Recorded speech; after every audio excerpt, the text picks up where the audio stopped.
G'day guys and welcome back to the Boundary Riders Podcast. We're now up to episode 12 and we just completed round 10 of the AFL season. A big week of AFL, but of course the big news coming out pretty much today as we're recording on a Tuesday is the fact that Damien Hardwick has stood down as Richmond coach. Now, I think this is huge news. Obviously, they did lose this week against Essendon, but it was only by 1 point and I didn't really see this coming. Me and my co-host Jack, who isn't here today, he's got work unfortunately, but we did talk about this a couple of weeks ago, saying that we think that maybe he's lost the love, or not the love, but maybe just the passion to drive Richmond back up the ladder. And it seems like that may be the case. I think he did say that he's lost the desire to I don't know, not coach, but he just lost the spark, I think, basically. And he's decided to step down as Richmond coach effective immediately. So an interim coach will be heading up the Richmond, I think it's Andrew McGuan or something to that extent.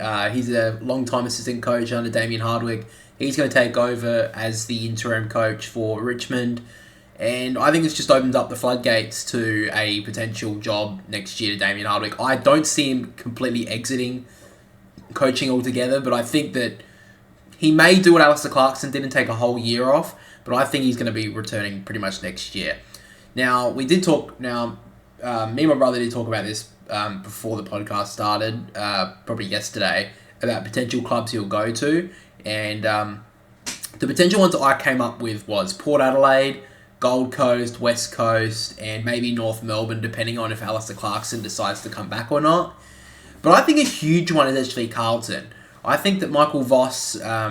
I don't think it's really his fault that Carlton are underperforming, but the fact is that Carlton need to make finals. They can say that they don't have to all they want, but the fact is they have to make finals this year, and if they don't, then it's a failure, 100%.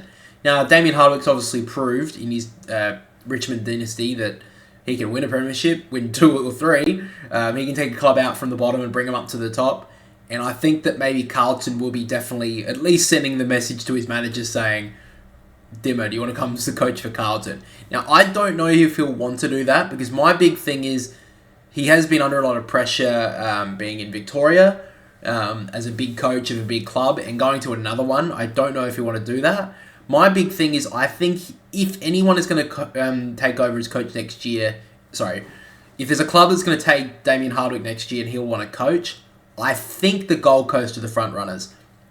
Considering Stuart Dew, he's done okay this year, but the fact is they should have been making finals this year, and at this stage, I don't think they will. So I think that's a big thing now that Damien Hardwick could be going up to the Gold Coast. There's obviously a chance that West Coast could look at him, but I don't think he'd want to move to Perth. I think one thing is the Gold Coast, just because I feel like they obviously want to make finals, and it's just outside of the AFL bubble, which Perth, to an extent, it's not as big as obviously Victoria, but it's still there.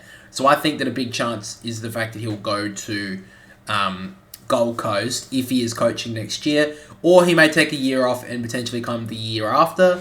But I can't see him being out of the game for too long. I don't think it would happen. I just think I just don't see anywhere he could be other than head coaching another club in at least the next 2 years.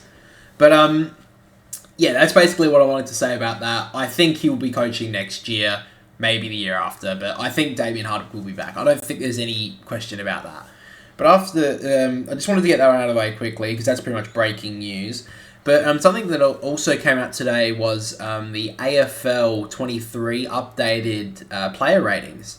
And I haven't really touched the game as much as I've wanted to. I just lost a lot of passion for the game when it first came out, and I heard it is being a little bit better, so I think that is good to see. But I wanted to take a look at the player ratings that have been updated by AFL today. Just have a quick look at them. I think it's between round 1 and round 8. So, as we can see here, the player ratings that have been updated is the fact that Jeremy Cameron is now the highest rated player at 93. I mean, that's fair enough considering how well he started off the season. After that, we have Clayton Oliver and Christian Petrarca, both at 92. Yeah, I mean, that's pretty much fair. I have seen they have lowered the player ratings pretty quickly.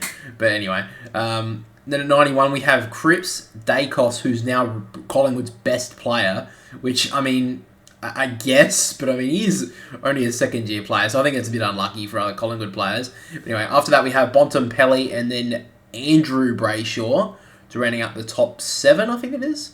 So after that we do have the other players here.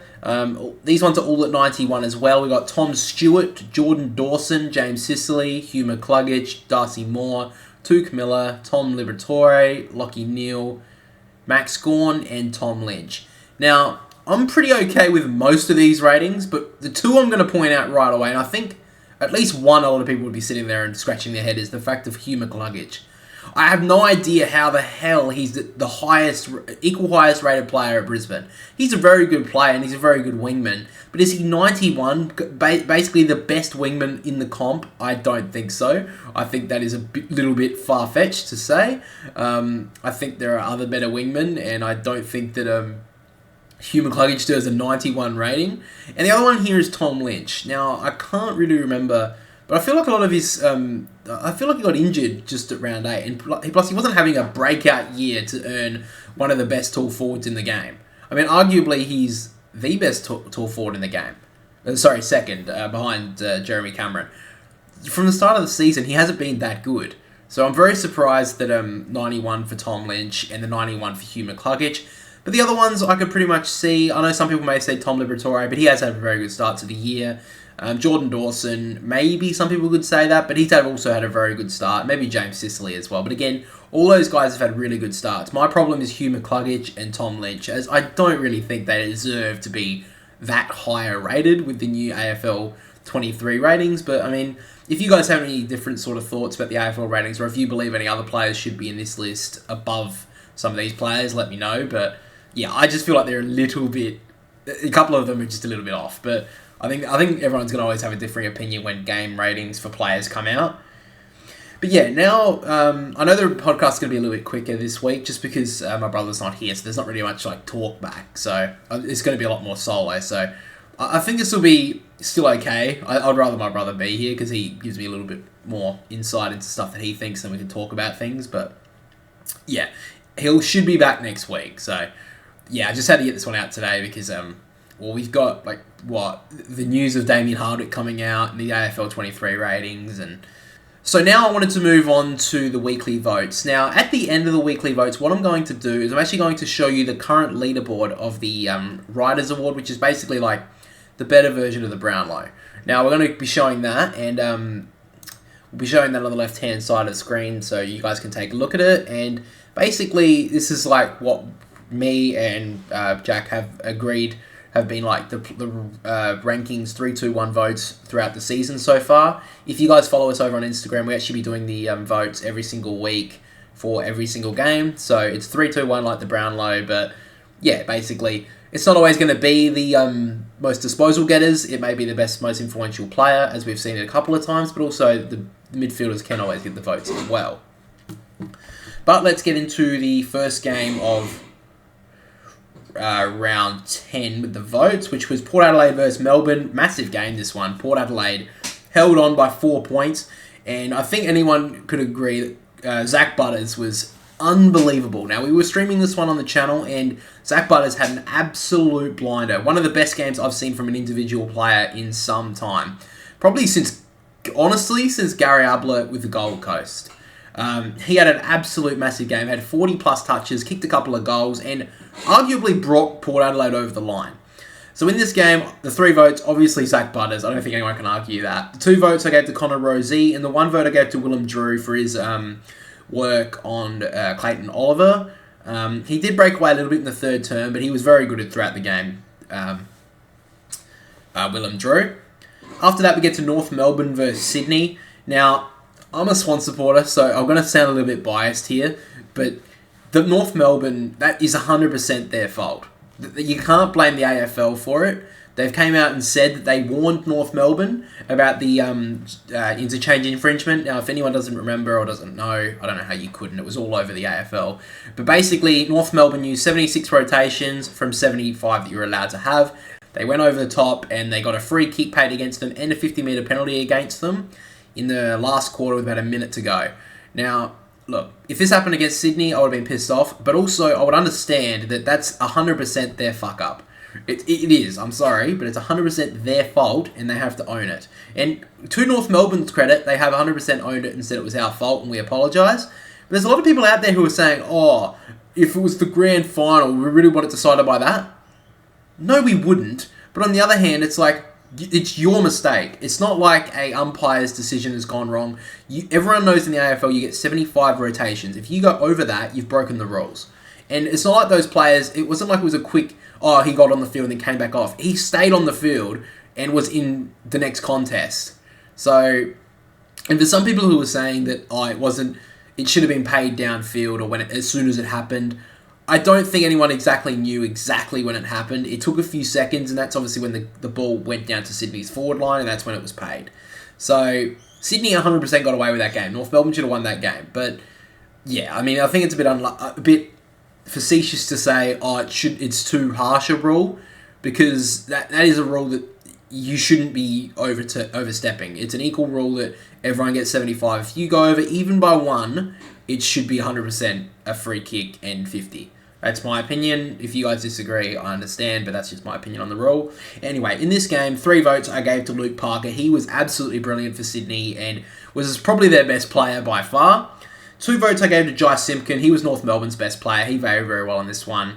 It was very contested, and he's definitely stood up with the loss of Luke Davies-Uniacke early in the week. So that's a great game from him. And the 1 vote I actually gave to Bailey Scott. He actually played really well off halfback on the wing, so I gave him the 1 vote. And I think he's actually going to be definitely one for North Melbourne in the future. He probably hasn't really stood up to the standards that they were hoping for. I know he finished pretty high in their BNF last year, but I think now he's taking his game to another level. So I was really impressed by his performance on the weekend. Next up, we get to Bulldogs versus the Crows. Now, on Instagram, I didn't actually post these numbers until today, but I did have these numbers in my phone. It's just I didn't post them. I forgot to. But this game was pretty much a slugfest. Bulldogs should have won this one by way more. They kicked 19 behinds. The Crows kicked 10 of them for 5 goals as well. The Crows, I think this is a big thing as well. They've had a very good start to the year. I'll give them that. But if they don't have they're heavily relying on Taylor Walker still, and I think that's a big problem. I don't think they can just drop him and play the young guys because I don't think that they're capable enough yet. And we saw Darcy Fogarty had to rule the forward line by himself against the Bulldogs, and he simply couldn't do it.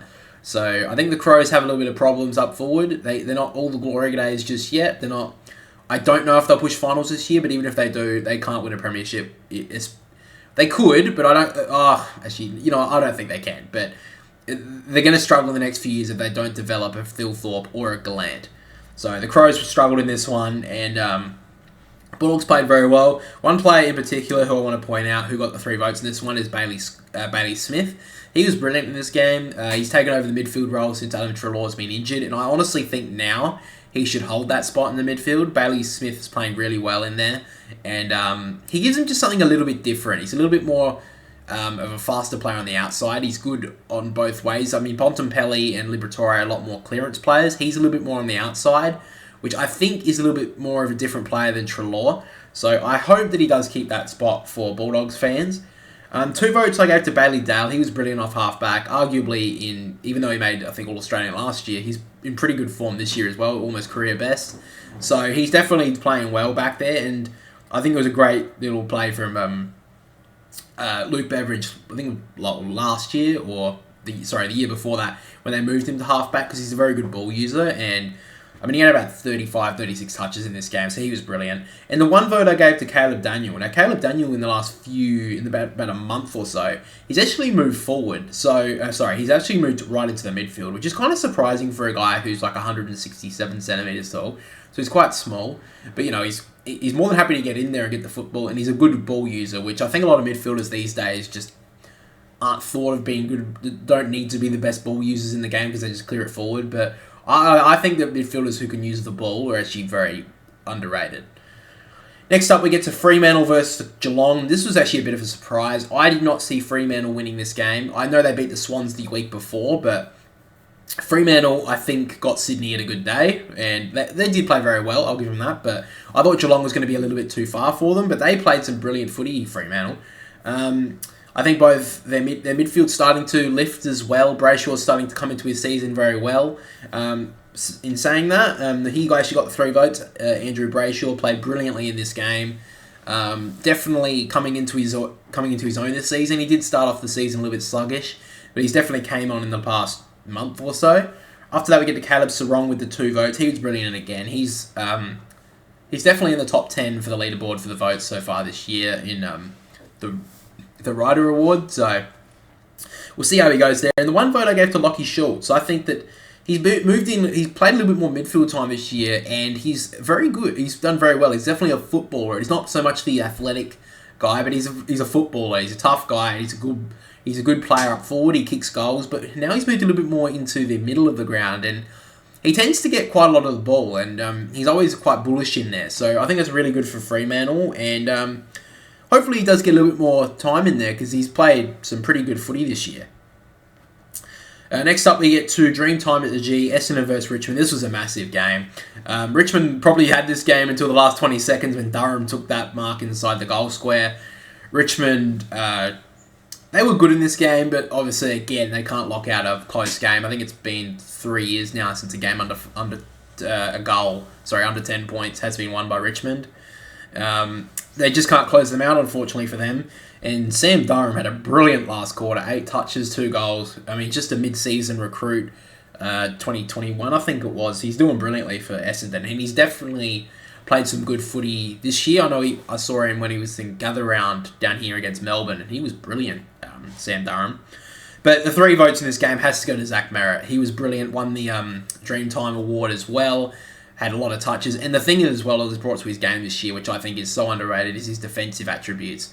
A lot of the time he's been criticised for not playing on the defensive side, like not tackling, not putting in defensive pressure. But this year, he's done it brilliantly, and it really showed late in the game when Dustin Martin was running inside, almost to kick it inside the forward 50, and he got dragged down from Zach Merritt, and it affected the kick and caused a turnover, which got down the other end and got them a goal. So Zach Merritt got the 3 votes in this one. 2 votes I gave to Jordan Ridley. He played really well in defence this game. He was a big loss last week, and against Port Adelaide midway through, it did cost him. He's a very good defender, very underrated, and he played brilliantly in this one. And the 1 vote I gave to Shea Bolton. I think he has came into his form in the past few weeks. At the start of the season, I think he was a bit poor, but I think now he's starting to move into his role as that high half forward to almost midfielder at times. So I think whoever does take over the job at Richmond has to play him more midfield. I know he's probably more effective as a forward, but he does score a lot of goals for Richmond, but I think they just have to put him in the midfield. He's such a creative player with the football that I think they need him to get more touches. Next up, we get to the Q Clash, and this one was a bit of a close one, but again, Brisbane just tore it apart. And then in the last quarter, they kicked the last 6 goals of the game to beat the Gold Coast Suns by 43 points in the end. Lachie Neale won the Q Clash medal, and he was very good in this one. He's been a bit up and down this year, Lachie Neale, but he's played very well towards the end of this game, and he was definitely best on ground in this one. 2 votes I gave to Joe Danaher. He kicked 4 goals, and he's just going from strength to strength, honestly, Joe Danaher. It's probably the form that Essendon fans don't want to see, but he hasn't really hit these forms since the late times in those mid times in Essendon colours, and I don't know if he's worth the money he's getting, but he's definitely pushing a point that he is worth something, and Brisbane would be happy to see it. I think if Brisbane are going to win a premiership this year, he has to be in the best form, and he's definitely proving that at the moment. And the 1 vote I gave to Hugh McCluggage, played very well on the wing, got a few touches. He's not worth the 91 rating on AFL 23, but he's very, very good in this game. After that, we get to Hawthorn versus West Coast. This was a shocker. West Coast, and Hawthorn are not a 116-point better team than West Coast. This is embarrassing from West Coast. They can have all the injuries in the world. They should not be losing to the team who was bottom before this game started by over 15 goals. This is embarrassing for West Coast. And the thing is, they kicked the first goal of this game. So after the first goal of the game for West Coast, they kick 3 more for the rest of the match. That is atrocious footy, and they have to start looking at getting rid of their old guys and looking for draft picks or some players who are young outside who want to come to WA, because at the moment they're playing some woeful football, and Adam Simpson his days. And if this was in 5 weeks' time, that game would have been his final game. I don't think they want to sack him just yet because it's pretty mid. It's still round 10. Well, round 11, obviously. But round 10, when it happened, I don't think they want to go through the rest of the season with an assistant coach. So I think they're going to hold off for at least another month or two. But if this was another month, if this was 8 weeks down the track, he would have lost his job. That was a pathetic performance, and it's just an embarrassment. As this is the biggest club in WA, one of the bigger clubs in the AFL, who are getting demolished by a team who's arguably fielding a VFL team half the time. So, woeful performance by West Coast. Well done for Hawthorn. I mean, they took what was out there and they pummeled them to the ground. And a lot of teams haven't been doing that this season. A lot of teams have left out, I mean, arguably 30, 40 points on the field when they've played West Coast. But they did the job and they took it out of them. In this game, Mitch Lewis had a brilliant game. He had 6 goals. He was brilliant in this one. He got the 3 votes. Connor Nash has actually surprised me moving into the midfield from Sam Mitchell this year. He got the 2 votes, and the 1 vote I gave to James Sicily. He's done very well in defence and has been very good for Hawthorn this year. He has been very good for Hawthorn for the majority of his career, especially since he's moved back, and that's why they did pick him as captain. He's brilliant. He's a brilliant halfback, well, intercept defender. Next up, we get to the big game down at the MCG, which was Carlton versus Collingwood. Carlton, again, faltered at a crucial stage. They needed to play some hard football, and they simply couldn't bring it. They did have more scoring shots than Collingwood, and, I mean, if it wasn't for the fact that they kept on kicking points, they kicked 7 goals, 15, and Collingwood kicked 13 goals, 7. You kick 15 points, you're not going to win many games if you're kicking only 7 goals. That's just a simple fact of it. Collingwood were more effective with the football. They were better on the day, but this is why I think, and we'll get into the tips a little bit later, that Carlton will probably win this week against the Swans. But they do show that they could get it in there. They just now need to kick straight. But anyway, best player on the ground, I think, by most people was Darcy Moore. Brilliant game from Darcy Moore. Intercept marking was coming off of Charlie Curnow and taking and intercepting the marks, helping his teammates. He's been brilliant this year. I think that he's been one of the best players in defence and probably has locked down an All-Australian spot in the back 6. I think that's pretty much a lock unless he gets injured. 2 votes gave to Scotty Pendlebury. He's played really well this year. I mean, age doesn't seem to worry this guy. He was brilliant in this game, especially in the first 3 quarters. When the game was there to be won, he was just so calm with the football as always, like he always is. But it's just how great to see a guy who, was a brilliant midfielder for the majority of his career, being able to go to half-back because he's such a good ball user, just rack up touches and help his team. And the 1 vote I gave to Josh Dacos. He had a very good last quarter and very good game as well, but the last quarter stood out as well. I think that I have said this a few times on the stream, he's just been a little bit overshadowed by his brother. I think Josh Dacos has arguably he definitely hasn't had as good a year as his brother, but he's definitely been up there as one of their... I wouldn't be surprised if he's a top 5 in the BNF this year. He's played brilliantly, Josh Dacos. And, if he was playing for any other team right now, I think he'd be talked about a lot more. But finally, we get to the Giants versus St Kilda. This one was actually quite a close one. I watched the majority of the second half, and St Kilda just couldn't break away from the Giants. The Giants stayed with them. They did lose Harry Himmelberg and Nick Haynes in this game to injury. So if you lose your best defenders, I think Himmelberg's playing defence now. You're losing your best overhead marks in defence. You're going to struggle, but they seem to stay with the Saints for the majority of the day. St Kilda just pulled away in the end, and Jack has given the votes for this one because he watched the full game. He gave Jack Sinclair the 3 votes. He was brilliant as well. He played... Looks like now he's going to move into more of the midfield role, which I think is a good idea for him because he's just I think he is built as a midfielder. He did play off half-back, obviously, last year and got an All-Australian spot, but I do think that his midfield, that's his spot. 2 votes he gave to Brent Daniels. He was actually very good in this game. I saw a couple of moments that he had, and he kicked that goal in the 3rd quarter when he ran through 50 and Toby Green just gave off the handball, caused a turnover, got the handball and gave it to Brent Daniels who kicked the goal. He's very good in this one. And the 1 vote we gave to the returning Max King. He kicked 4 goals, I believe. And he was, very good. Bit surprising that he came back so well from a big layoff, but we'll see how he goes next week. Sometimes players, when they return from a big injury, they come back and play really well the first week, but then they just have a down week the week after. So we'll see how Max King goes there. But now we'll actually get into the votes so far for the year. So this is from round 10 to 1, obviously, and this is the current leaderboard. So at the moment, we have leading the whole AFL is Christian Petrarca with the 16 votes. After that, we have Zach Butters with 15. He's been brilliant over the past, I think, 6 weeks. In round 6, I did a leaderboard just to check. He was nowhere near the top. He wasn't even in the top 10, Zach Butters, and he's just shot up. He's done brilliantly. Third is Jordan Dawson. I was going to say Zach Dawson for a minute, but Jordan Dawson, he's been brilliant for the Crows. He was actually pretty quiet against the Bulldogs, so he didn't get a vote. But before that game, he's been in some brilliant form in the midfield, and I didn't really see Jordan Dawson becoming a midfielder because at the Swans, and not really when he was the Crows, because he's such a good ball user off half-back that, he's such a weapon coming off of there. But because he's such a big body, he's played some really good football in the midfield this year. After that, we get to Caleb Sarong. He's been very good for Fremantle.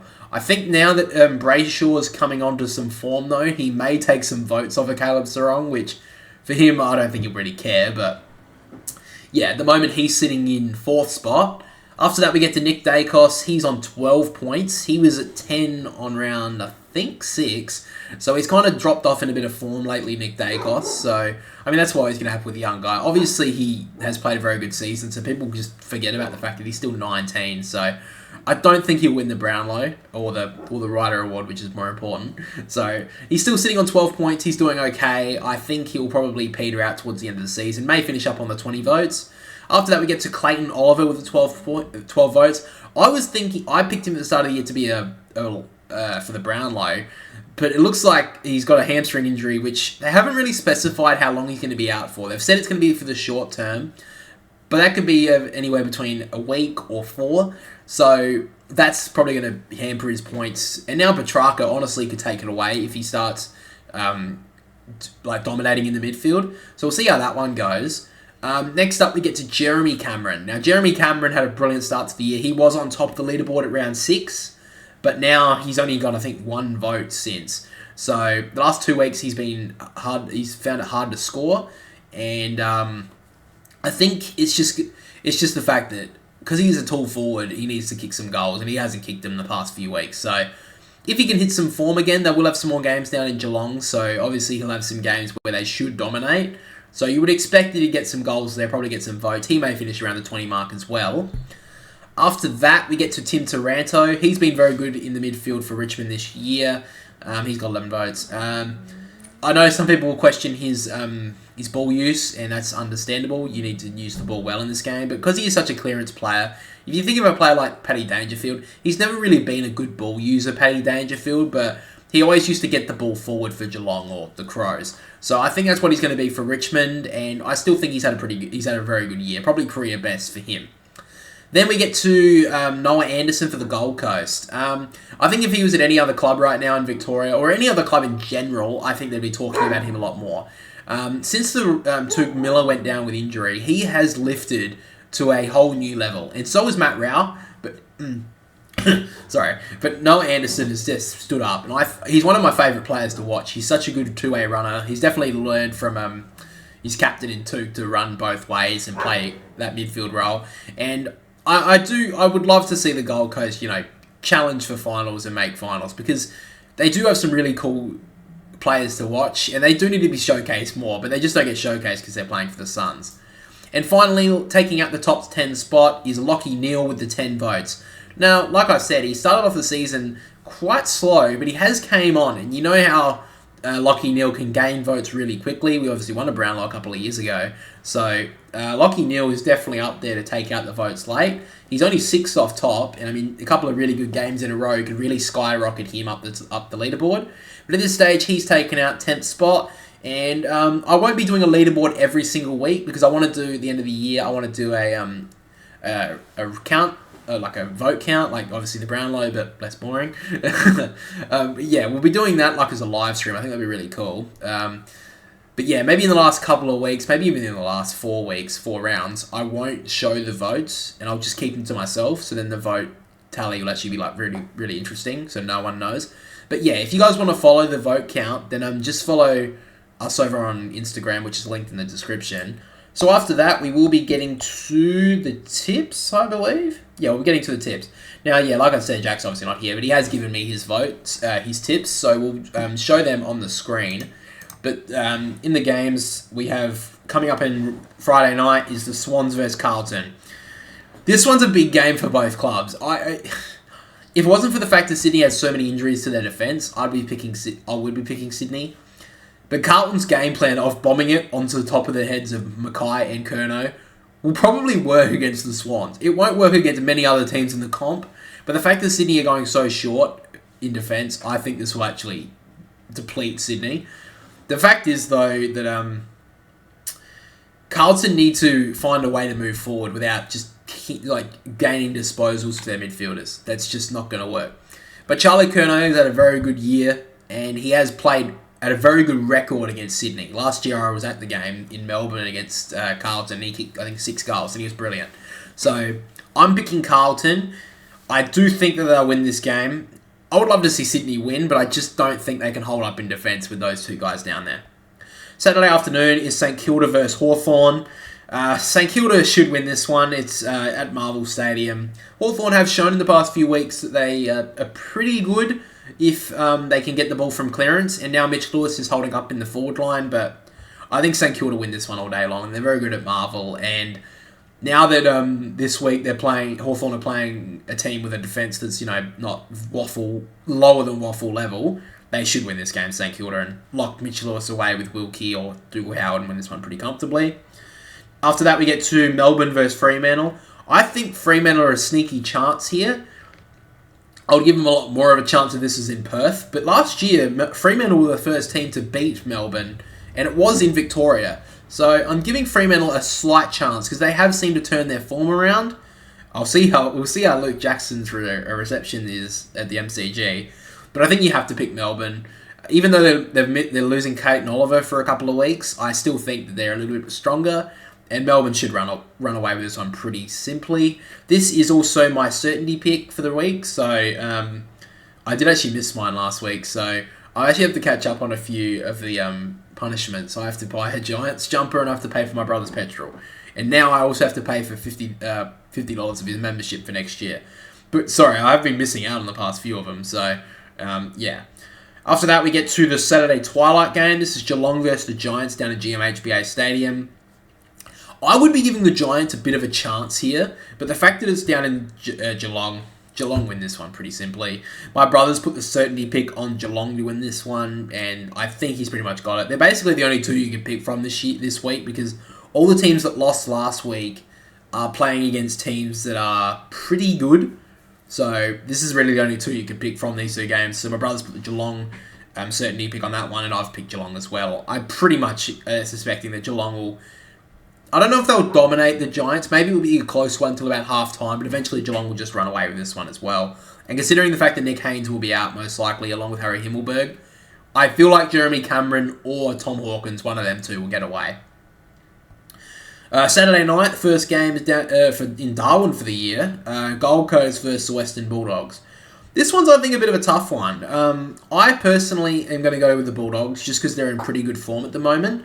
But I know my brother has gone for the Gold Coast Suns, and he's made a pretty good point, in fact, because they've gone from Ballarat last week, obviously being rainy, wet, cold, all they're going up to Darwin, where it's going to be humid, it's going to be very different conditions.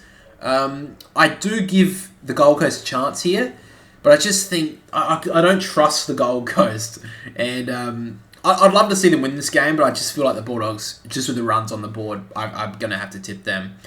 I'm not going to spend too much time on the next one. Essendon versus West Coast. I don't care if it's in Perth. West Coast are playing woeful football. Essendon win this one by 10 goals. I'm sorry, but they're playing woeful, and they don't seem to be changing anything. I know they've got a lot of injuries. I know that. But they've had these problems for years. They should be changing up their... They should have got rid of these guys who are injury prone. I know Luke Shuey's their leader, but he's so injury prone every single year. You don't have to... Maybe get rid of him. I know that's a big call, but maybe get rid of him. You got Andrew Gaff on the list. Useless since 2018. Send him out. You get something back for him. Jeremy McGovern you probably keep. But you've also got Nick Natanui. I know he's one of the best ruckmen in the competition for a number of years now, but he's so injury prone. Get rid of him. You get something back for it. You rework your list. They've got Bailey Williams and Callum Jamieson. I don't know if they're going to be, their next ruckman or whatever, but give him a go. I mean, you've given Bailey Williams a go for a year and a half. He seems like a pretty decent ruckman. Give him a go as the number one. See how it goes. Get something back. Get a couple of draft picks. You've only had really Jinby as your tire draft pick in the last 4 or 5 years, West Coast. It's not the injuries' fault. It's the way you've managed your list. Tim Kelly only came on this year after you threw out 3 top draft picks for him. That's your fault. Geelong used those 3 draft picks, and they've used it. I don't know, actually remember what they used it on, but you know what I mean. This is not their fault. This is not the injuries. It's your list management.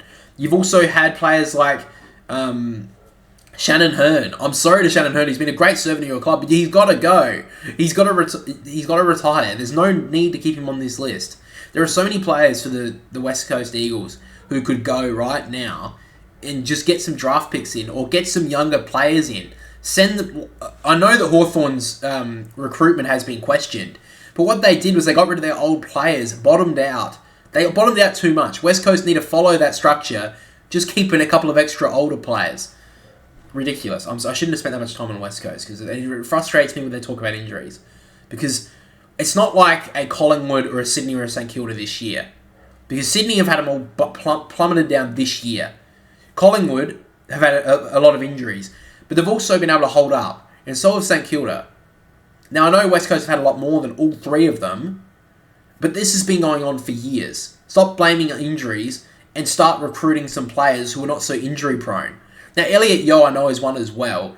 But he probably holds his spot at West Coast because I think he's their next captain with Jeremy McGovern. But anyway, after that we get to Sunday. Sorry that took so long, guys. But anyway, on to Sunday, Richmond versus Port Adelaide at the MCG. This is a big game because obviously this is going to be the first game without Damien Hardwick. So I'm going to be interested to see how Richmond go.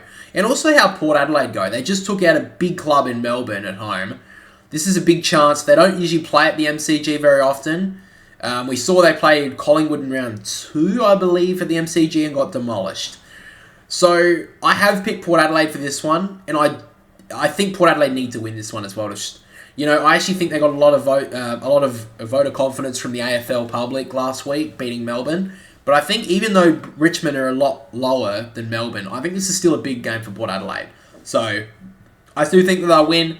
I'll be interested to see how Richmond go, but for now, Port Adelaide should win this one. Maybe 3 or 4 goals. Next up, we get to Collingwood versus North Melbourne. I'll be interested to see how North Melbourne go this week because obviously last week they had a game and they just threw it away, essentially. Collingwood are in the best form at pretty much any team in the comp at the moment. Collingwood will win this one, and I think pretty comfortably.